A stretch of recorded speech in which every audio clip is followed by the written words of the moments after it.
1953, a coronation fit for a king. But it's a young queen who's about to be crowned, and the crowd roars its approval. The fact that she's a woman attracts no comment, and she will go on to reign over us for 6 decades. But England's queens haven't always been greeted with such adoration. Throughout our history, women and power have made an uneasy combination. 800 years earlier, another female heir to the throne came to Westminster for her coronation. She wasn't met by cheering crowds. Instead, she was chased away from the capital by an angry mob. Her name was Matilda, the first woman to make a claim to the English crown in her own right. But 800 years ago, power was inescapably male. There was no question in the medieval world. Men ruled, and women didn't. A king was a warrior who literally fought to win power, then battled to keep it.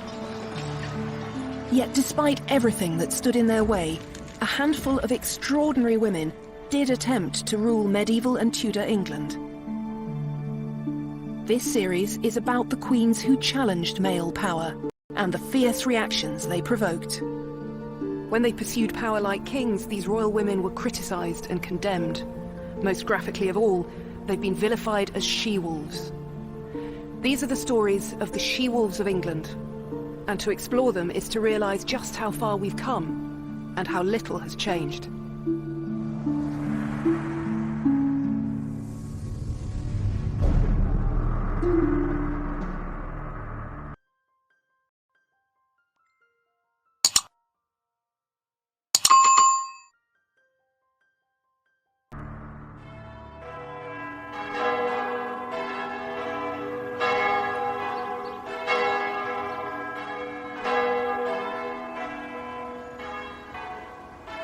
On the 24th of June, 1141, a 39-year-old woman sat down here at Westminster to a sumptuous banquet. It was a feast to celebrate her planned coronation as Queen of England. Matilda, it seemed, was about to become the first woman to rule England in her own right. Matilda was the daughter of Henry I and granddaughter of William the Conqueror, but you won't find her on the roll call of English monarchs. This faint manuscript image is the only contemporary picture of her that's into almost 20 years of catastrophic civil war. Matilda herself has gone down in history as a domineering and destructive woman, perceived by men as a she-wolf, simply because she dared to challenge the assumption that only a man could wear the English crown. And her bid for the throne began with a tragedy, the death of the male heir, her brother William. It happened not in England, but when he and their father were returning from their territory across the Channel in Normandy. This sleepy village, Barfleur in Normandy, was once the greatest port on the Norman coast. It was from here that Matilda's grandfather William, Duke of Normandy, set off to conquer England in 1066. 54 years later, another Norman fleet set out from Barfleur to cross the Channel. At its head was the King of England, Henry I, in his great dragon-headed longship. And behind him, in a newly fitted-out vessel called the White Ship, was his son and heir William, with a large party of young noblemen. It was November, late in the year for what could be a treacherous crossing. But the water in Barfleur harbour was still and glassy, and there seemed no need for concern. The king set sail first, at twilight, to be followed by William and his company of ebullient young aristocrats. But when the White Ship slipped out into the dark water, everyone on board was roaring drunk.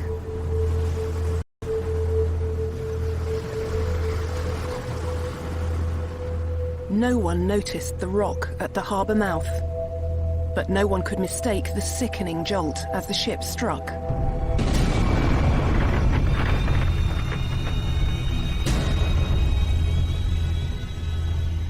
It took only minutes to sink. And in the freezing November waters, there was no hope of rescue.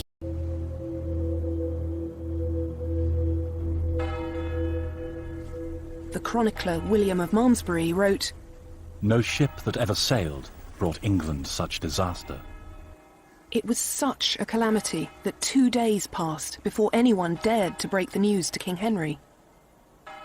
When eventually a stuttering boy was pushed forward to tell him that his son was dead, the king collapsed in anguish." It was a personal tragedy, but for a king, the personal was always political, and all Henry's hopes for his country's future had been swallowed by the sea, along with his drowned son. Norman kings had worn the English crown for just over 50 years, but already a dynasty had been founded, and a new source of sons and heirs. But now there was no natural successor to continue the line. No boys. Just a daughter called Matilda.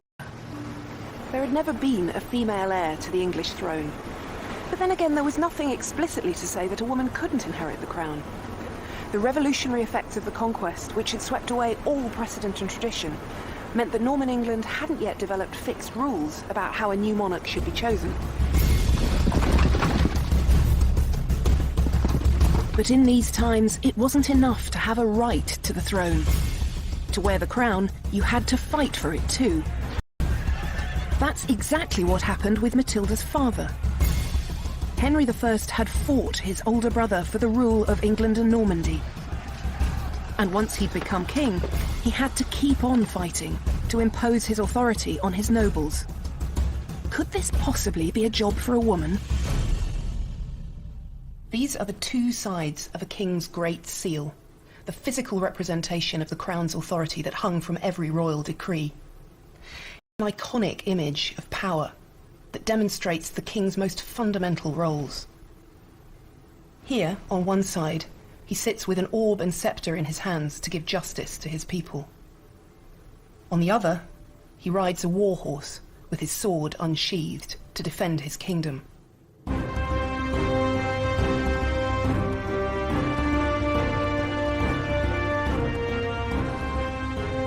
Even today, power still looks, sounds and feels overwhelmingly male. Back then, there was no question in contemporaries' minds about the order of God's creation. Men ruled, and their women obeyed. In fact, the Anglo-Saxon word for queen didn't mean a female king. It meant the wife of a king.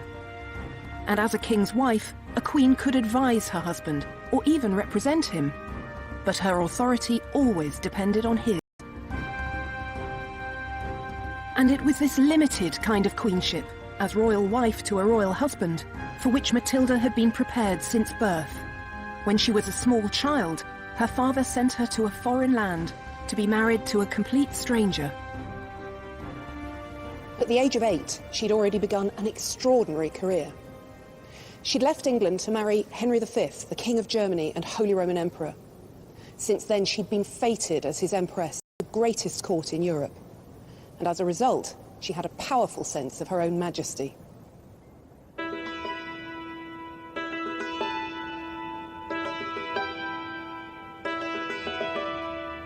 Matilda, 23, her husband died suddenly. And after 16 years abroad, Matilda came home to England. She was Henry's only heir, and he chose this moment to ensure the future of his dynasty. This is Westminster Hall. In Matilda's day, it was probably the largest indoor space in Europe. It still has a daunting grandeur. It was at a ceremony here that Henry promised Matilda a startling new future. He was suggesting that for the first time, a woman could rule in her own right as a female king. On the 1st of January 1127, here in the Great Hall at Westminster, the nobles of Henry's kingdom swore a solemn oath that they would support Matilda's right to succeed to her father's throne. No one tried to argue that a woman couldn't rule. But the likelihood is that the nobles were paying lip service to an idea that they thought would never happen.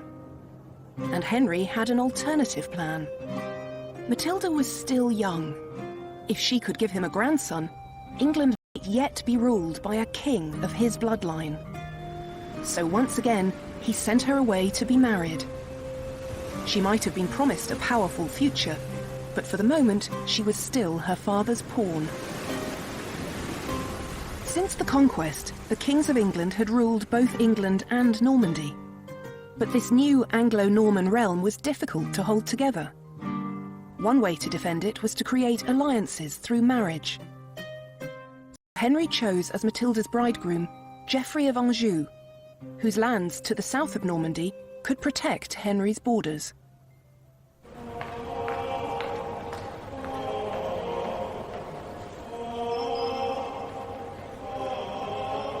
In June 1128, Henry came here to his Norman capital, Rouen, to knight his prospective son-in-law.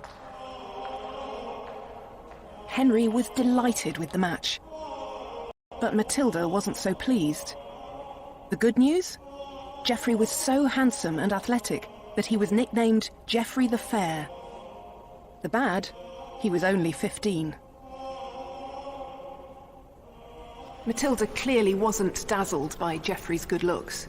He was 11 years younger than her, and her junior by far in status and experience. She'd just lost a husband who'd been a father figure as well as an emperor, and now she was offered an arrogant teenager as his replacement. She tried to resist the match, but in the end she had no choice. She did her unpleasant duty and married him. But Matilda didn't give in easily. She never called herself Countess of Anjou.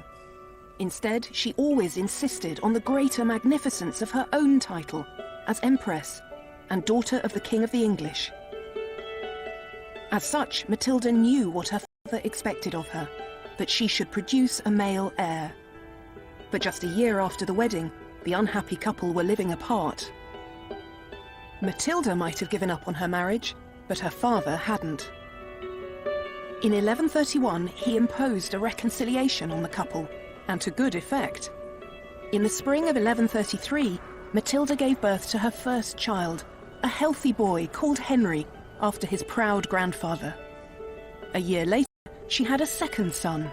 So Henry had his male heirs. But he was in his 60s, and it would be years before they grew up. And there was more. Having a family of her own meant that Matilda's loyalties were now split. The arrival of his grandsons was a dynastic triumph for Henry. But Matilda's new role as the mother of two young sons left her caught in the middle between her husband's ambition and her father's refusal, even at the age of 67, to relinquish any part of his hold on power. And in 1135, as political disagreement escalated into the flexing of military muscle, Matilda stayed in Anjou with Geoffrey, standing shoulder to shoulder with her husband.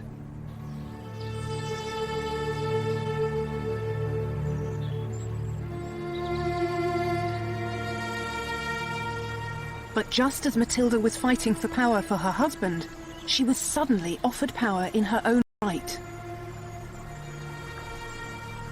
Her father Henry was taken ill on a hunting trip in November 1135.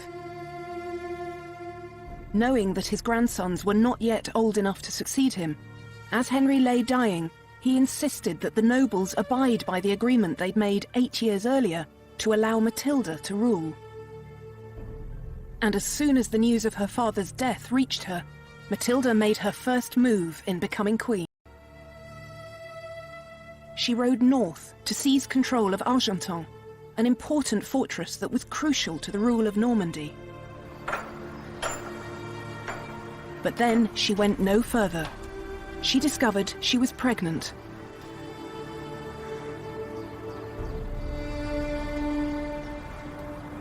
It's impossible to know what was going through Matilda's mind stuck out here at Argentan. The chronicler William of Malmesbury says only that she failed to return to England for certain reasons, which at a distance of almost 900 years, if the nobles would simply rally to her cause. What we do know is that while Matilda hesitated, it was her cousin Stephen who seized the moment.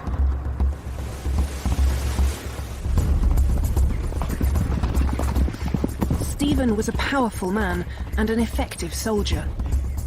He rode to Winchester, where his brother was bishop, and had himself crowned king. For Matilda, this was a shocking betrayal. Stephen had been among the nobles who had sworn allegiance to her when her father was alive. Matilda believed absolutely in her right to the throne. But her big mistake was to assume that others did too. Male might, it seemed, still overcame female right. According to a chronicle known as the Gesta Stephani, the Deeds of Stephen, there was no one else at hand who could take the king's place and put an end to the great dangers threatening the kingdom. This is hardly an impartial account. It was written by a monk with close ties to Stephen's court, and Stephen is the hero of the story. Unfortunately, no one was writing Matilda's story. Stephen's masterstroke was his speedily arranged coronation. Once God had made him king, no man, let alone a woman, could undo it. Stephen's kingship had taken effect in the moment he was anointed with holy oil. But in that instant also lay the seeds of civil war. Two different forms of royal legitimacy now stood in opposition to one another. Matilda was the only legitimate child of the previous king, and the nobles had sworn allegiance to her as his heir. But Stephen had just been anointed and crowned as Henry's successor. Victory for one now meant defeat for the other.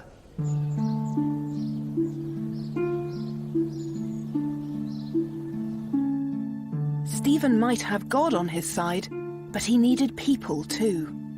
He couldn't rule without the support of the powerful nobles. It was a balancing act. They would help the king keep order in the kingdom and defend it from attack, if he offered leadership and security. And this is what Stephen appeared to be doing. So one by one they rallied to his cause. And his triumph seemed complete when he won the support of Robert of Gloucester, one of the most powerful noblemen in the country. Hundreds of miles away in France, Matilda's cause seemed lost. Her third son had been born safely at Argenton, but now she and her boys were embattled there, with little prospect of reclaiming her inheritance. To make his throne secure, Stephen needed to control the Anglo-Norman realm on both sides of the Channel. But while he established his rule in England, it took him more than a year to cross the Channel to France. By then, Normandy had collapsed into anarchy, and so did Stephen's army, as his soldiers began to squabble among themselves.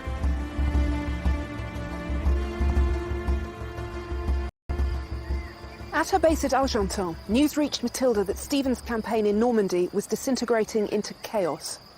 Most significantly of all, the uneasy alliance between Stephen and Robert of Gloucester began to fall apart.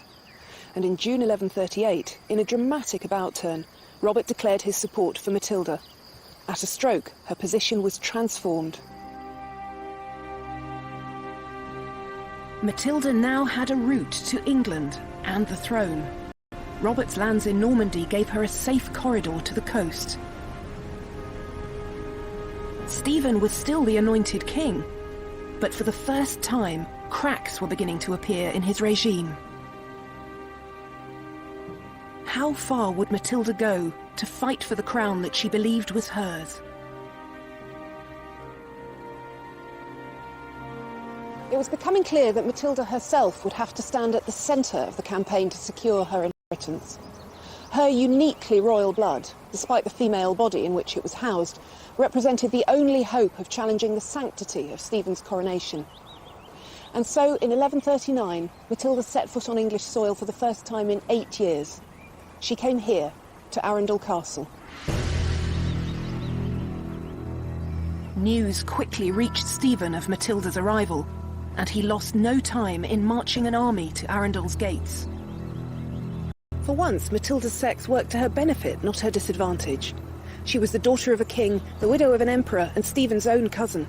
Attempting to wage war on a woman of such exalted status would be a profoundly risky business. So Stephen was reluctantly persuaded to allow Matilda to leave Arundel. This played straight into Matilda's hands. She immediately went to Bristol, where Robert of Gloucester waited in his fortress. While Matilda's forces were still smaller than Stephen's, support for her was growing. Men who had wavered in their loyalty to Stephen now had the royal figurehead they needed. And while Matilda's forces had no chance of overwhelming Stephen's army head-on, they did find a way to wear him down with feints and lightning strikes, a kind of guerrilla warfare that kept Stephen on the back foot. Civil war raged in England, and it took an immense toll on the country. The countryside was plundered and reduced to blackened earth by hostile troops.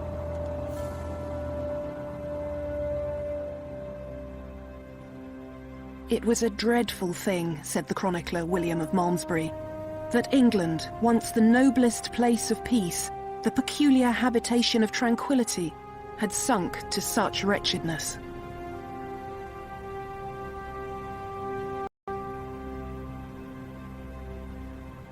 But out of that wretchedness would come the moment of Matilda's greatest triumph. In February 1141, in vicious fighting at Lincoln, troops loyal to Matilda defeated Stephen's army and took the king prisoner. It had been 5 years since her father's death, but now the throne was within her reach for the first time. Now Matilda knew she needed the church and the people to recognize her as queen. She couldn't undo Stephen's coronation, but she could try to supersede it with one of her own. And she found an unlikely ally in the man who had orchestrated Stephen's coronation. His own brother, Bishop Henry of Winchester. Matilda cleverly promised Bishop Henry first place among her advisors, and in return, he rallied the church to her cause. In April 1141, Bishop Henry convened a special council of the church at Winchester. Among those who attended was the chronicler William of Malmesbury. This is a translation of William's chronicle, and it's an extraordinary thing, more than 800 years later, to read an eyewitness account.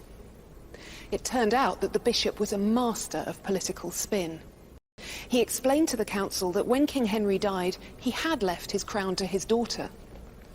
But, he said, because it seemed tedious to wait for the lady, who made delays in coming to England since her residence was in Normandy, thought was taken for the peace of the country, and my brother allowed to reign. This was a piece of breathtaking revisionism, but the bishop didn't stop there. Stephen, he declared, hadn't brought peace and justice to England, and he was now a prisoner. So the English church spoke in the voice of Bishop Henry. We choose as Lady of England and Normandy the daughter of a king who was a peacemaker, a glorious king, a wealthy king, a good king, without peer in our time, and we promise her faith and support. This was a victory that Matilda had fought for 6 long years to achieve. So here at Winchester, Matilda was recognised as England's lady, domina in Latin. What that meant was that she would have dominion, power or lordship of the kind that her father had enjoyed.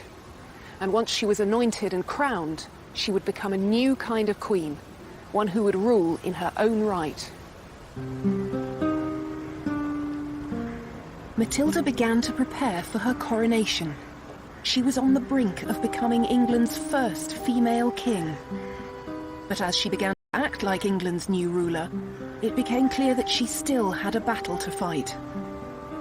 As the chronicles written at the time reveal, when the great men of the kingdom began to be confronted with the reality of female rule, they didn't like what they saw. She was lifted up into an insufferable arrogance, and she alienated the hearts of almost everyone.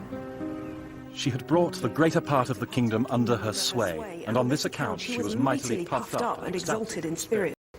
She at once put on an extremely arrogant demeanour instead of the modest gait and bearing proper to the gentle sex, began to walk and speak and do all things more stiffly and more haughtily than she had been wont, to such a point that soon, in the capital of the land subject to her, she actually made herself queen of all England and gloried in being so called.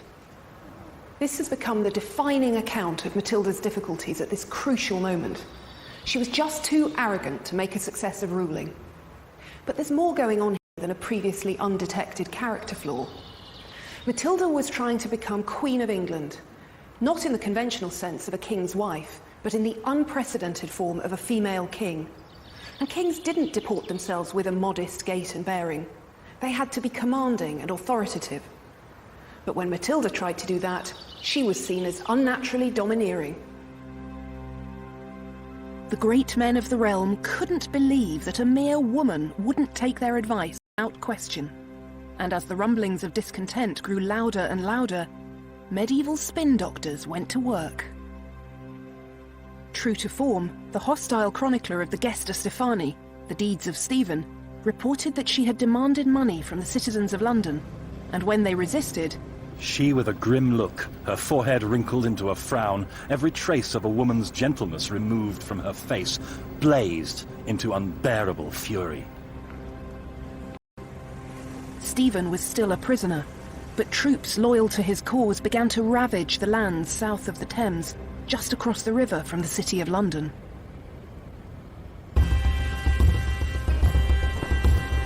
Pressed on with her coronation plans. She was so close to her moment of triumph, but at the last moment, everything began to unravel.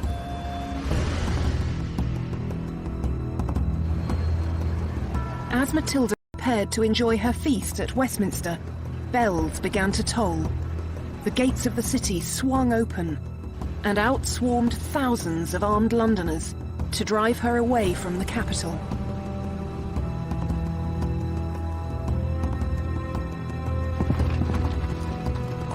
All Matilda's hopes of being crowned queen were trampled into the dirt, along with the feast she had left behind.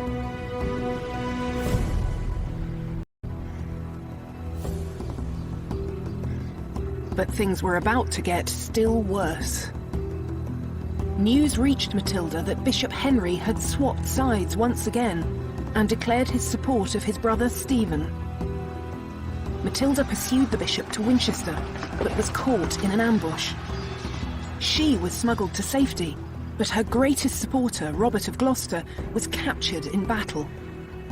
Without him, she knew she could never hope to win, so she bought his freedom. But the price was high.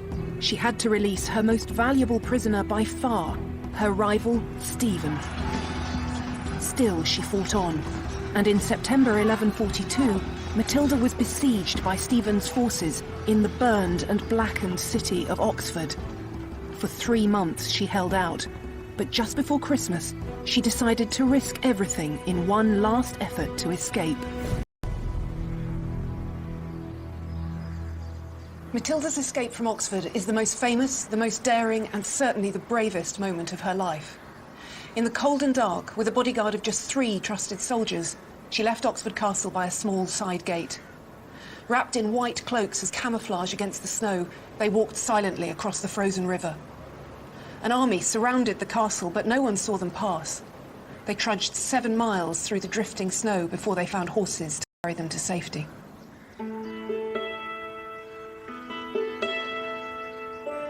It was a courageous escape by anyone's standards.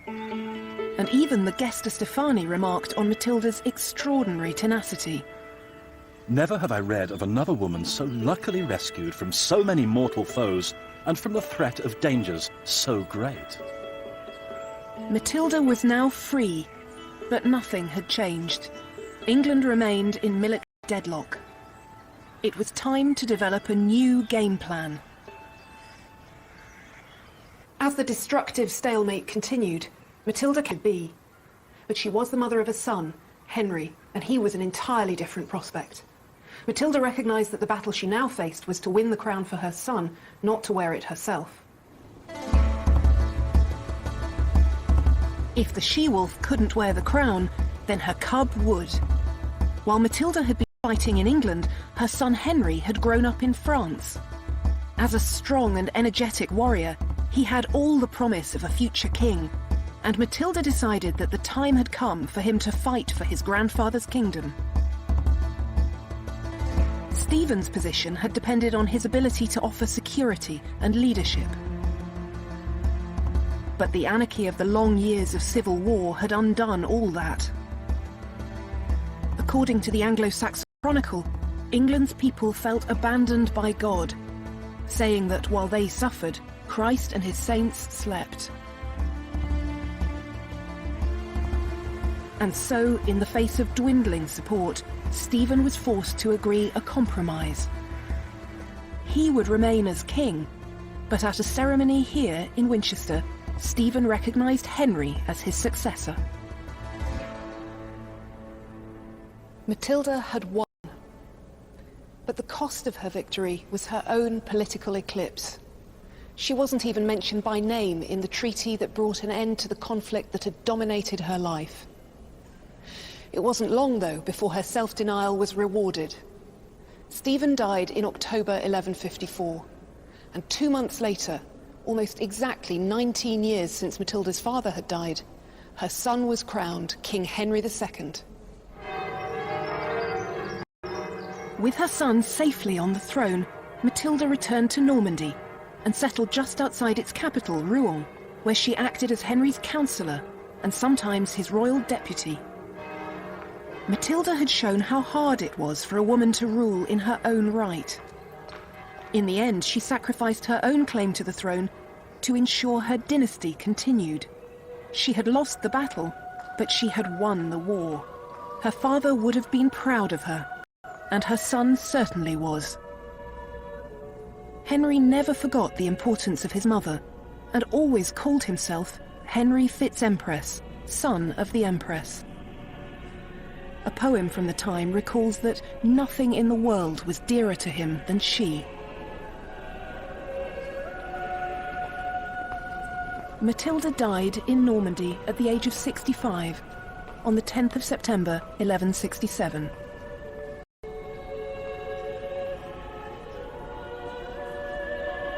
Political pragmatism that made her son king. These Latin verses were later inscribed on her tomb. Ortu magna, viro maior, sed maxima partu, hic jacet Henrici filia, sponsor, parens. Great by birth, greater by marriage, but greatest in her offspring. Here lies the daughter, wife, and mother of Henry.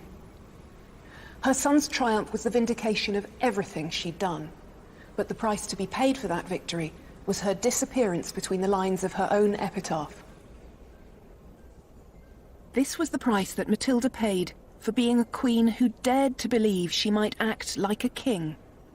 And still the question remained, would a woman seeking this much power always face such outrage?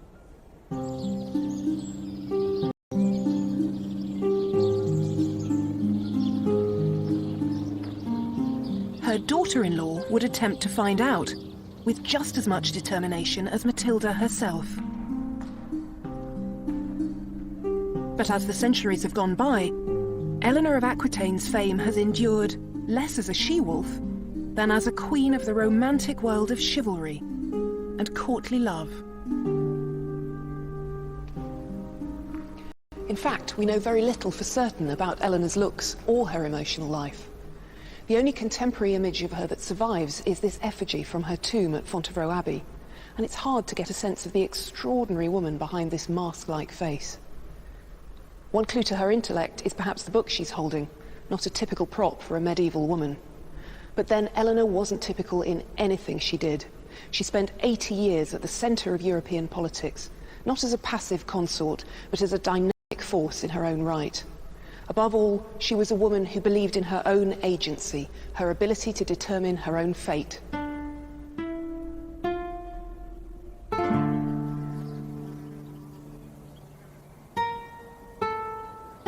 Eleanor's childhood was spent in Poitiers, one of the great cities of her father's Duchy of Aquitaine. In her day, it had a reputation as a place of poetry, romance, and wit. It was a flamboyant and sophisticated court for a girl to grow up in. This exquisite church, with its elaborate carvings and richly painted walls, gives us a rare glimpse into the sumptuousness of Eleanor's early life. But at the age of 13, she was abruptly taken away from all this. The beginning of Eleanor's life was entirely conventional for an aristocratic heiress. Just like Matilda, but Eleanor made a particularly powerful match. her new husband was heir to the French throne, and within days of the wedding, the old king died. Now, at the age of only 13, Eleanor was Queen of France, wife of King Louis VII. Louis, who was unworldly and young for his years, was puppyishly devoted to his beautiful wife. Eleanor was much less impressed. According to later gossip, she said he was more monk than king.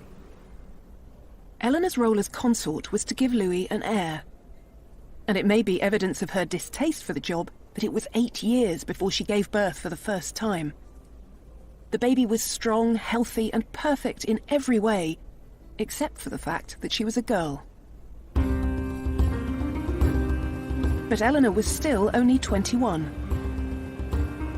And from their court in Paris, there was another project consuming the royal couple. Louis and Eleanor had decided to go on crusade.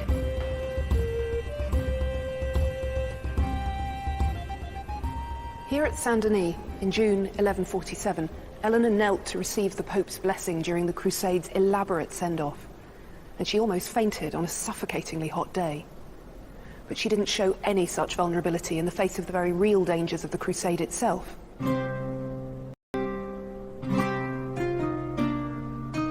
Eleanor and Louis were joining the great battle between the Christian West and Muslim East to win control of Jerusalem and the Holy Land. This adventure was the first sign that Eleanor was not going to be a conventional wife or queen. A crusade was not to be taken lightly, a treacherous journey across thousands of miles to face dangers of landscape, climate, disease, and war. Ironically, though, the greatest threat to France's queen wasn't her position near the front line, but a personal scandal. Eleanor and Louis made their way across Europe.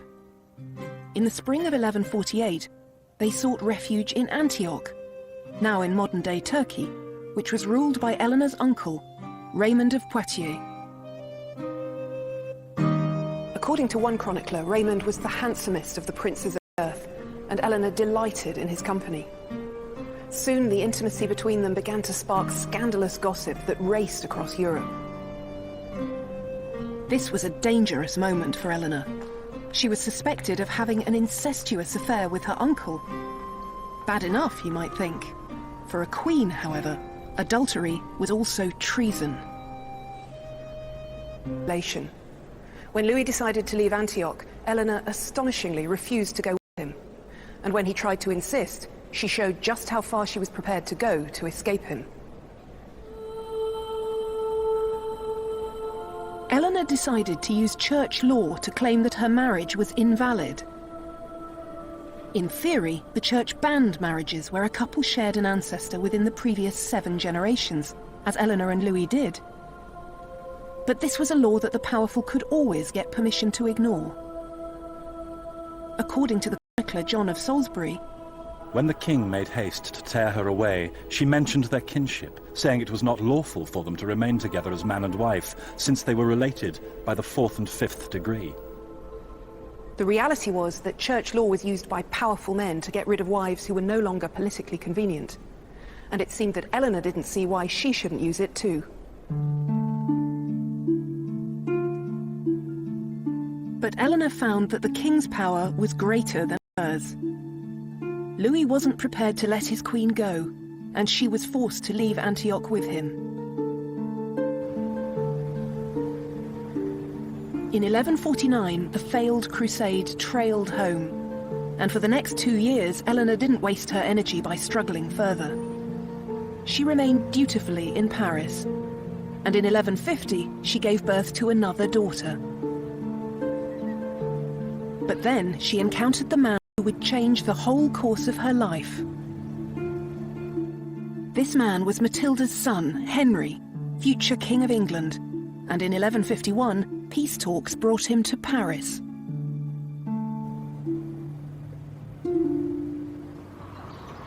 Eleanor and Henry must have met when he came to the French court in the summer of 1151, though the chroniclers are tantalizingly silent on the subject. He was 9 years younger than Eleanor, a fiery and charismatic young man, boundless energy as a soldier and a leader. And just 7 months later, the difficulties in Eleanor's marriage erupted into the open once again. This time, it was Louis who had given up the fight to keep his wife by his side. In March 1152, a committee of French bishops annulled their marriage, and Eleanor left Paris immediately for Poitiers.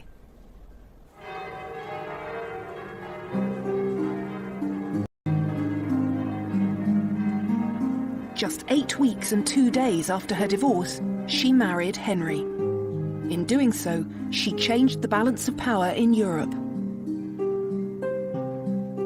Eleanor had inherited the vast Duchy of Aquitaine from her father, and by adding this that stretched from the Pyrenees to the Scottish borders. Eleanor had already shown that she would determine her own future. But now, in her second royal marriage, she found she wasn't the strongest female influence in her husband's life. That role went to her new mother-in-law, Matilda. We don't know anything about the relationship between these two formidable women. But what we do know is that while Eleanor did her duty as Henry's queen, producing 8 children in 15 years, it was Matilda who was the elder stateswoman in his government. That was to change in 1167, when Matilda died less than a year after the birth of her last royal grandchild. Now, at the age of 43, Eleanor's political career was about to begin in earnest.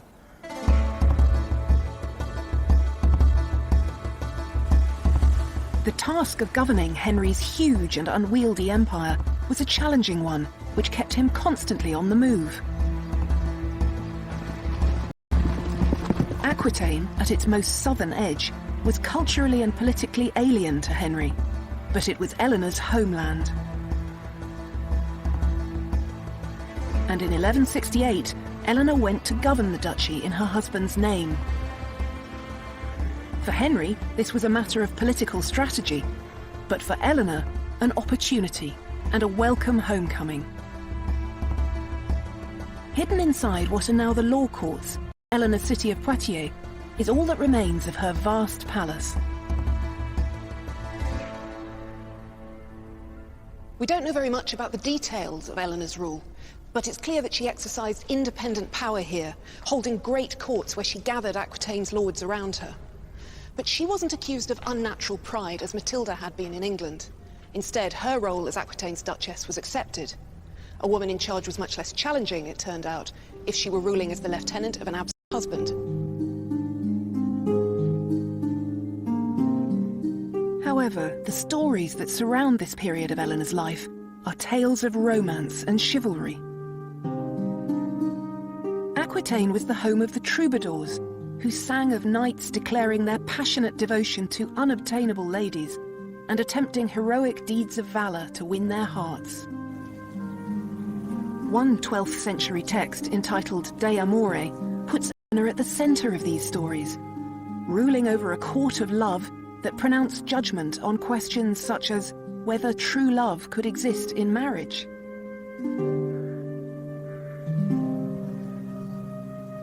Idea has persisted so powerfully. How much easier to think of Eleanor as the queen of romance, concerned with emotions, not politics. But what Eleanor did next, I think, demonstrated in the most dramatic way just how important power was to her.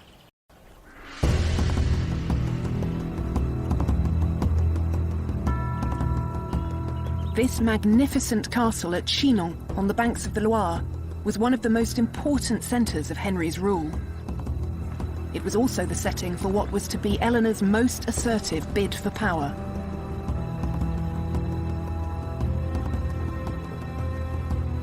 Eleanor never had a claim to be a monarch in her own right, but her children did.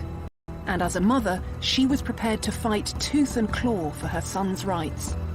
It was a fight that would dominate the rest of her life. Male heirs were a medieval king's greatest asset, the insurance that his dynasty would prevail. But grown-up sons weren't always prepared to wait patiently while their father still reigned. When Eleanor's 3 eldest boys reached their teens, they were champing at the bit for a share in ruling their father's empire. And although Henry promised them a role to play, he couldn't bring himself to delegate real power. In 1173, their oldest son had had enough of his father's empty promises. Under cover of night, he rode away from Chinon to defect to Henry's great enemy and Eleanor's ex-husband, the King of France. Eleanor's husband was devastated at their son's betrayal, but Henry was about to get a much bigger shock. When he sent for his wife and his younger sons, he discovered that Eleanor and the boys had also left for Paris. It was clear that Eleanor, too, was in open revolt against her husband and king. Why did Eleanor turn on her husband? The story that's often told is that she was violently angry about Henry's affair with a beautiful young woman named Rosamond Clifford, known as Fair Rosamond, the Rose of the World.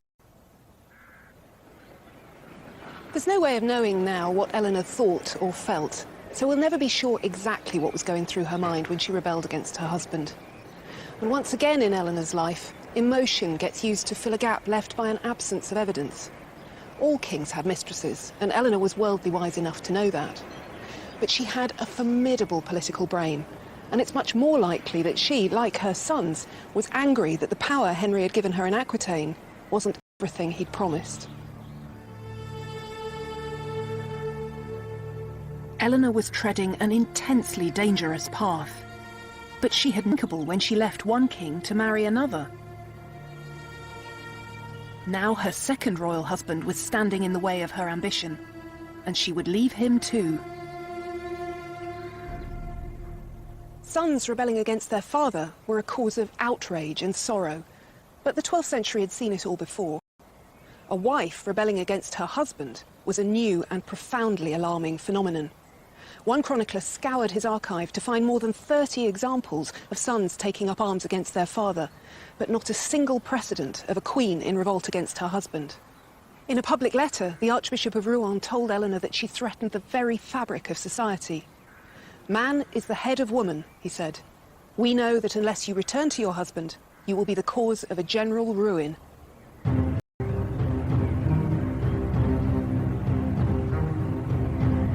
But Eleanor, as always, refused to be cowed. She set about mustering support from the disaffected lords of Aquitaine, who were always ready to resist Henry's rule. Finally, she rode north to join her sons. But she never arrived. She was captured on the road by her husband's forces. According to one chronicle, they found her disguised as a man. With Eleanor captured, the boys were no match for their father. By the autumn of 1174, they had no choice but to throw themselves on his mercy. Henry was generous in victory and offered his sons peace with honour. To Eleanor, he was not so magnanimous.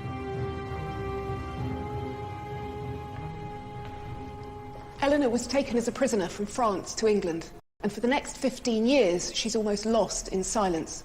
We don't even know for certain where she was held. But for a woman who'd always believed in her own agency, captivity can only have been relentlessly difficult to endure.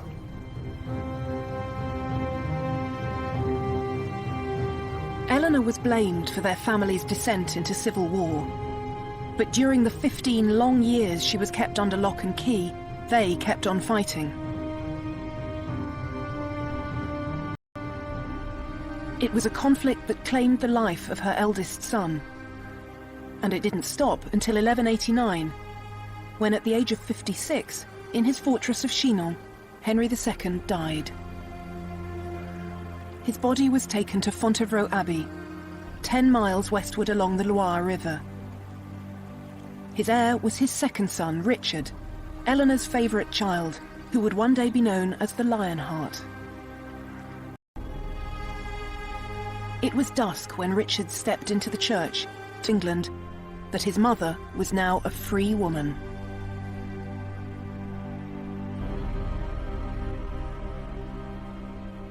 Eleanor was 65 years old, and after 15 years in captivity, her moment had come. And this time, she wasn't just given the Duchy of Aquitaine to rule, but the Kingdom of England. Richard sent word that his mother should have the power of doing whatever she wished in the kingdom. Eleanor had to rule England because Richard was away on crusade. And unusually for Eleanor's controversial career, her power didn't provoke critical comment. It seemed that a Queen Mother ruling on behalf of her son, the King, was infinitely more acceptable than a queen ruling in her own right. To establish her son's new regime, Eleanor travelled from city to city and castle to castle at the head of her queenly court, an unusual adjective for the chronicler Roger of Howden to choose, but one that emphasised the rare spectacle of a woman alone at the helm of English government. And she had to do the job for much longer than anyone had anticipated. On his way back from the Holy Land, Richard was captured and spent more than a year behind the walls of a German castle. It was Eleanor who kept the peace in England during his absence, and Eleanor who raised the ransom that eventually bought his freedom. When Richard died in 1199, struck by a stray arrow at a siege in France, it was Eleanor who secured the succession of her youngest son, John.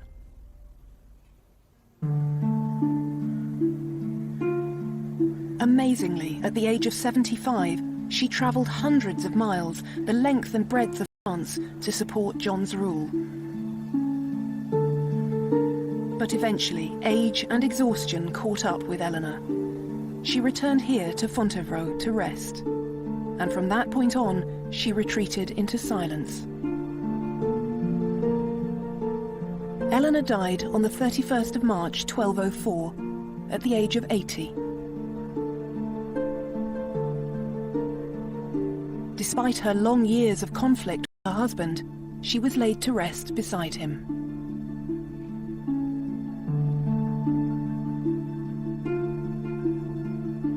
Matilda and Eleanor both believed in their right to rule for themselves. Matilda got to the very brink of her own coronation as Queen of England. And when Eleanor's power and autonomy were threatened, she went so far as to lead a rebellion against her own husband. But in practice, it turned out that the sight of a woman pursuing power for herself caused consternation. In the next programme, we meet the queens who inspired that title in literature. One accused of murder, the other of plunging the country into the Wars of the Roses, Isabella and Margaret each fought for power in one of the most brutal periods of English history.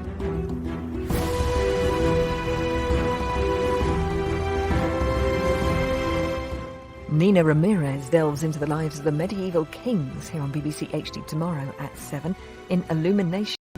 Back to tonight now, though, and we're getting a lesson in Norwegian waffles next with the Hairy Bikers.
his authority on his nobles.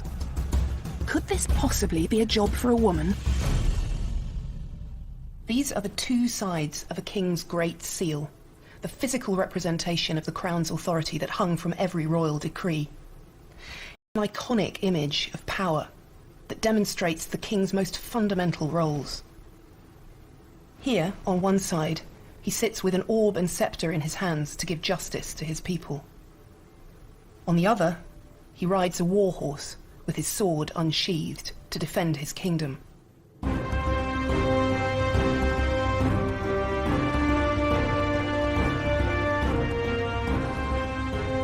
Even today, power still looks, sounds and feels overwhelmingly male. Back then, there was no question in contemporaries' minds about the order of God's creation. Men ruled, and their women obeyed. In fact, the Anglo-Saxon word for queen didn't mean a female king. It meant the wife of a king. And as a king's wife, a queen could advise her husband, or even represent him. But her authority always depended on his.